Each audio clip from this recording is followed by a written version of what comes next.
আমার কাছে ছুটি মানেই এক রাশ ইচ্ছে নিয়ে প্রিয়জনদের সাথে বেরিয়ে। হ্যালো এভরিওয়ান, আমি প্রিয়াশা পাল, হাওড়া ইন্ডিয়া থেকে। আমার ইউটিউব চ্যানেলে এটা আমার সেকেন্ড ভিডিও। আশা করছি তোমাদের ভালো লাগবে। আমার ছুটি মানেই প্রিয়জনদের সাথে সময় কাটানো, আড্ডা দেওয়া আর অনেক অনেক ভালো ভালো জায়গায় যাওয়া ও খাবার খাওয়া। দিনটা ছিল শনিবার। হঠাৎ করে প্ল্যানিং হয়ে গেল ছুটির দিন ঘুরতে যাব। কোথায় যাব? বাড়ির কাছাকাছি তো আমাদের একটা জায়গায় সবসময় মনে পড়ে, তা হলো দীঘা ও মন্দারমণি। এই দুটো জায়গায় আমরা ঘুরতে যাওয়ার প্ল্যানিং করি।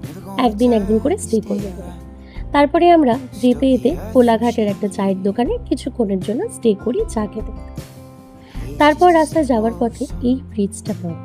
খুব সুন্দর একটা দৃশ্য, নিস্তব্ধ নদীর, তার উপর এত সুন্দর একটা ব্রিজ। রাস্তা যেতে যেতে খানিকটা ক্লিপ করতে পেরেছিলাম।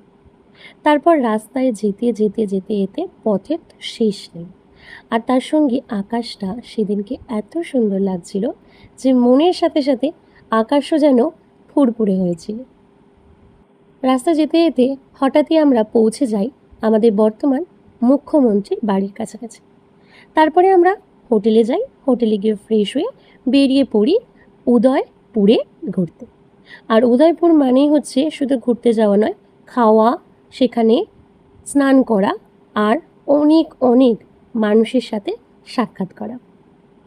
আমরা যেদিন দীঘায় গেছিলাম তার 2-3 দিন আগেও ওয়েদারটা খুব খারাপ ছিল। প্রচুর বৃষ্টি ও বজ্রপাত হচ্ছিল। কিন্তু বিশ্বাস করুন, যেদিনকে আমরা দীঘায় ঘুরতে যাই সেদিনকে ওয়েদারটা এত সুন্দর ছিল যে পুরোটাই উইথাউট এক্সপেকটেশন। আর তার সঙ্গে সেদিনকে রোদটাও কিন্তু বেশ চড়া ছিল। আপনারা হয়তো ভিডিওটা দেখলে বুঝতে পারছেন রোদ কতটা বেশি থাকলে মানুষে জুতো পরে বালির ওপর হাঁটে।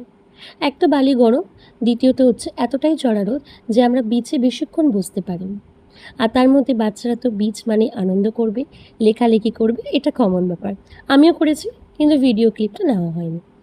আর তার সঙ্গে সেদিনকে এত লোকজন ছিল যে বলার মতো না। সমুদ্র বাদে চারদিকে শুধু মানুষ আর মানুষ।